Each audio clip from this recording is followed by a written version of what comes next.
Hey everyone, I'm Melissa. I'm here at Dragon Man's. I wanted to make an update on SB3 that did pass and get signed into law by Governor Polis last Thursday, April 10th. Was not able to make a video shortly after it happened because we have our dragon fires going on. I taught a class on Saturday, and we have an event coming up that I've been planning. So in a week or so, April 26th, 27th, the opening weekend of our museum tours. We'll also have dead air on the range, and then also a machine gun vendor, and there will be things to eat and drink, and it'll be a good time. So we're also comping your excise tax that weekend on anything dead air.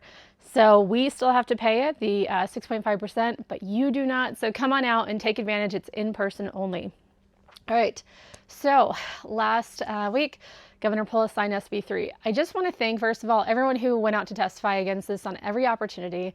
We fought really hard. We rallied. We tried to spread awareness, and there was a lot of really passionate people helping to fight against this bill and all the other gun bills going on. So, I mean, I know that I spent many nights waiting to testify, putting my work aside to, come up with what I thought was like a strong testimony, and that's just on top of all the other stuff that we have to all do in our daily lives. And I really just appreciate all those who took time away from their schedule to try to do something about this and not just sit idly by and let other people do the work. So for those people, I really, really appreciate it. And for that, I'm also, if you can, prove that you went and testified with like an email with your name on it for this session, I'm letting you get into the event for free this upcoming museum tour opening weekend in 2 weeks. And also I'm starting to plan my Front Range Freedom Shoot, our Front Range Freedom Shoot here at Dragon Man's. And if you can prove that, we're also letting you get into that for free as well upon approval of testimony. So what's going on with all of this stuff? I didn't only just want to make a video on SB3. I want to talk about some other things that are going on in the state because it is concerning, and hopefully there's some things that we can do to neutralize the political balance here in Colorado. Yes, Governor Polis did sign SB3 behind closed doors is what they said. Now, I don't know if the doors were ever open or closed or what really goes on with that. But as far as not putting it on his calendar is a little bit odd to me, to not put it on the public calendar, because apparently that is what he does when he signs bills and so forth. So that was a little bit weird. And then not really inviting any, bipartisan, individuals and reps to the signing. And it was really just the prime sponsors and, some people with Moms Demand Action. And it was signed into law by no Republicans supporting it whatsoever, and the very large amount of testimonies against this bill, and every single testimony front were in opposition, an overwhelming amount. So yeah, we are very concerned as to why this passed and how it didn't really represent, a lot of the Colorado residents here that didn't want to see this bill go through. Now, I believe the CSSA did file a Cora report. They have, Colorado has 3 days to give them an answer, not including the day that it was filed. And then for, extenuating circumstances, they actually have 7 days. Now today would be the 7th day. It was filed on April 7th. And that's really just to request information, to get any additional info to shed light on what was really going on behind the scenes with SB3. The governor has ignored it, and today would essentially be the last day that they could get an answer. But the fact that they haven't been given an answer at this point is also concerning. What else? We don't really feel like SB3 will make a significant impact on what the representatives hope that it would do. Instead, it just creates a whole lengthy process to be able to purchase any of the firearms behind me. Starting August 1st of 2026, this will not go into effect. If no injunctions hold up and no lawsuits hold up, then it would be August 1st of 2026. So you have about a year and a half before this goes into effect. When that happens, you're going to have to, do a background check to even go and get your permission slip, and then you do the classes, and then you'll be added to a registry, and then you can come down to the gun store and do another background check, wait 3 days, and then also pay an additional 6.5%. And it's just outrageous, the amount of money involved in this, the repetitive background checks that I don't feel are necessary whatsoever. You do a background check to get your concealed carry permit. It's just, I think if you have your concealed carry permit, that should, bypass you through the first step, to show that you are already being able to pass the background check. I mean, if you think about it, imagine if we had to get a permission slip and, take a test to have minorities and women to vote with the 15th Amendment and the 19th Amendment, and then also to, have to get that with just to go to church under the First Amendment, and then even being able to vote under the Sixth Amendment.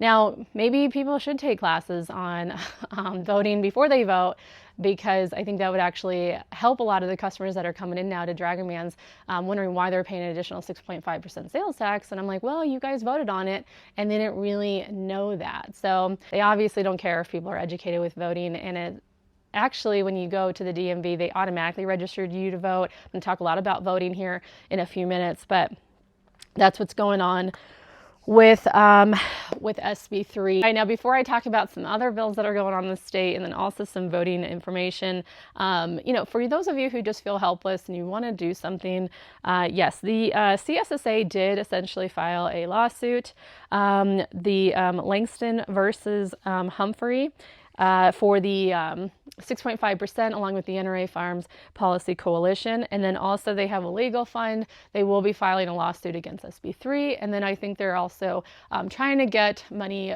just for voting, for a voting fund, so that they can really have people, going out, helping to inform the general public. And get people to register to vote and so forth. So you can definitely donate there and sign up there and just get involved at that level. And then I know that Rocky Mountain gun owners and also change.org, there was a national petition to essentially bring attention to Pam Bondi for the Department of Justice, to really investigate what's going on here in Colorado. And Trump put in this Second Amendment task force. So we'll see what happens, but honestly, there are so many cases of Second Amendment infringement going on throughout the country. The more that I look into this, the more I'm like, it's going on here, it's going on there.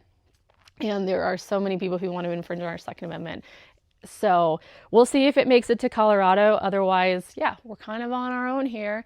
And, on a state level too, like I understand, each state is, has their own issues and they have to internally kind of solve it to an extent. So hopefully some lawsuits hold up. And I really appreciate the NRA and Firearms Policy Coalition getting involved. So we'll see what happens there. And then also just the organizations that are fighting here in Colorado on a local front. All right, so moving onward, just to kind of bring this up, it's not gun related at all, so I was a little bit hesitant as to whether I should talk about this. I just want to bring up some things that were also concerning in the last couple of weeks, that I just don't know if the representatives passing these have like the best head on their shoulders. And as far as moderate Democrats go and extreme Democrats go, this is definitely a very extreme bills, in my opinion, and I just don't really know about these super extreme representatives here in Colorado that are really influencing things. So in the last couple of weeks, there were some bills that were passed through the House, and the way that they were passed was not, agreed upon by everyone there, and I'll talk about that here in a minute. And they also made national headlines just really due to their subjective nature, and that's going to be HB 25-1309, protect access to gender-affirming health care, HB 25-1312, legal protections for transgender individuals, and then SB 183, coverage for pregnancy-related services. Just going to go into these pretty quickly to give you a rundown as to why they were so controversial. And I did not just read articles, I read the actual text of the bill. Now, number one, the 1309, protect access to gender-affirming health care. I understand that everyone is entitled to get medical services and, feel good about themselves or so forth, but to feel good about myself if I wanted plastic surgery would not be covered under my health insurance. So under this bill, it's essentially saying that with a medical sign-off and, parents involved and a doctor's note, people who are not even of legal age, not adults yet, can then go and get covered by their insurance any type of transitional surgeries, and that could cover a wide array of treatments, and this could even include a nose job, a breast augmentation, the actual change itself for the gender, skin tightening, a chin implant, eyelid lift. Now, my health insurance doesn't cover any of that. So when I get older and I want some skin tightening treatments, I have to pay for that out of pocket. And I don't really feel like this is fair to say that this, population can get these type of surgeries covered by their health insurance, and then this population cannot. So for those reasons, I really had a problem with this one. And then also, these individuals aren't even of legal age. So this entire session has been very hypocritical in the representatives to say that these teenagers are not mature enough to go into gun shows and purchase ammo at 18, but yet they can vote, they can join the military, and they can get gender transitioning surgeries. For those reasons, it was obviously very subjective in nature. And in order to pass that, Monica Duran in the House, she actually used Rule 16, which basically says that if the majority of the representatives in the House vote to not have any type of debate on that bill, it goes straight to a vote. And there's no debate whatsoever. So the Republican representatives and the representatives that were against this were really pretty infuriated because they couldn't even debate on this. And I don't even know why we would even have a rule like that. And it was used for these bills. The next one being HB 25-1312, legal protections for transgender individuals, essentially saying that if a parent does not fully support that their child wants to identify by a different name, that it would be considered parental abuse, and also then decrease their chances of getting custody in a sort of custody battle if the parents are divorced. So now let's say your child comes home and says, I want to be a dinosaur and I identify as a Tyrannosaurus Rex, and because I don't want to fully support that, now I'm going to be charged for child abuse and I'm going to lose my custody rights. Obviously, there's going to be more involved, and yes, parents should always be supportive of their children, but I don't really think there should be a complete umbrella policy to say that this is child abuse. All right, the last one is the SB 25-183 coverage for pregnancy-related services, essentially saying that, yes, people can get access to abortion and so forth in the state of Colorado, and then also for Medicaid patients and state employees to now get that paid for. So, the representatives continue to go on about how we're in a $1.2 billion deficit, yet they want the state to pay for all the abortions. So for those reasons, yes, it's all very controversial. That's essentially what's going on with those bills and why they made national headlines. And it's bringing a lot of attention here to Colorado, and I understand why. Now, speaking of voting, what we can do in November. So this next November election is not one of the largest elections, but the year after in 2026 will be a really big election deciding the fate of a lot of these representatives. So I do encourage you to get involved, because who knows what's going to happen next session. Do you think SB 3 really made these representatives happy as far as the gun bills go? They didn't really get to fully ban these guns. So maybe that's what they might want to do next session. So we need to be active, we need to be involved, and we need to stay alert on what's going on and really just get out and vote any way we can and get involved. So as far as voting goes, I started looking into this to figure out, well, what's going on with voter fraud. And essentially, when you go to register to vote, you need to, provide a driver's license or an identification card. And I know that based off of a previous law that was passed in 2013, the state allowed, essentially, people who were not a U.S. citizen to get ID cards. And in recent months, actually March 31st, based off of a bill that was passed last year, it actually required the DMV to expedite the process of giving these non-citizens of the United States an ID card. Why they needed to expedite that, not entirely sure. I'll look into that bill, but that was kind of interesting to me. And then also, when you go to register to vote, you just really need an identification card. So I was like, oh, well, that's kind of interesting.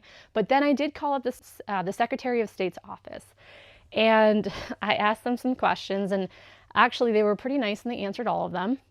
surprisingly. They didn't just hang up on me and, wonder why I was asking these questions and so forth. But they said that essentially when the voter registration comes back into, the places that check and verify all of this stuff, that it will kind of go through a process to ensure that those individuals are legal citizens and that they have a social security number.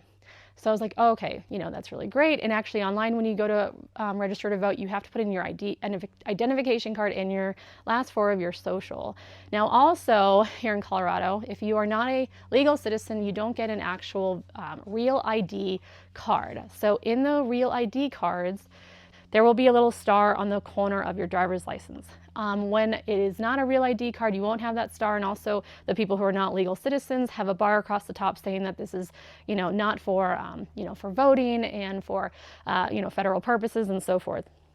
So that is good, and those people, according to the state secretary's office, would not be allowed to vote, and they wouldn't get a, voter registration approved. Now, then I thought, what about, because there are actually a lot of cases of people stealing other people's social security number. And I actually Googled it, and there was 1.2 million cases alone last year of social security fraud. So then I called them back and I said, what is being done to verify social security numbers? And she then said that it is cross-referenced at some point, that an individual would be checked for their social security number to ensure that it is not being used by anyone else, and it wasn't also taken from someone who had passed away. I asked her how often this is being done. She couldn't fully give me an answer on if every single one of those is being checked and at what point it's being checked and how often that's being checked. So I do think that there would be some interesting conversations about what people, the government can do to cross-reference social security numbers. And Trump is now trying to implement the SAVE Act, which would require people to, when they register to vote, get a driver's license, show driver's license, form of ID, and then also your birth certificate, social security numbers. So hopefully that would kind of reduce a lot of things what's going on. But if people are just getting falsified information and birth certificate, social security, then that has to be cross-referenced as well.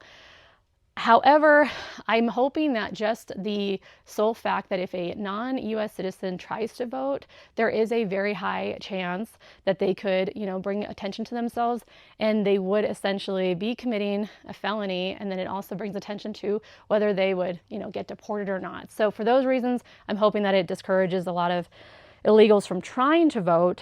And then also here in Colorado, you only have to be here in Colorado for 22 days, give up your, essentially your other state residence to then qualify as a resident of Colorado. So that was kind of interesting to me as well. Also, homeless people can just put down a shelter that they go back to frequently as the address of residence. So that's essentially what's going on with Colorado. Hopefully you guys all get down to vote, check out the CSSA, and also there's some, young Republican parties. There's a whole group at colleges. Boulder actually has a young Republican Party. Denver has a young Republican Party. And I really admire these younger individuals getting active, getting involved. And they have started voter funding as well. So I'll put the links to all of those, and you guys can donate to those funds just so that they can get active during the election times and get, people registered to vote who can legally vote. And then just educating and spreading awareness on good information for you. So if you have not gone out here to Dragon Man's yet, there's a lot going on. We have the museum opening April 26th, 27th. Dead are on site, and we also have machine gun vendors coming out that weekend. So hopefully we see you then. But throughout the summer months, we'll have some other little seminars going on. And then I'm also planning the Front Range Freedom Shoot September 13th and 14th, and I hope to see you all there. We're going to be marketing that a lot in the upcoming months. So I'll also do another video on just what had passed the session, because the gun show requirement bill and the ammo bill looks like it will be getting passed as well. So I'll try to give people an update on that, and then probably something around election time so we can kind of see, some new candidates and so forth. All right. Thanks for watching, and you guys all have a great day.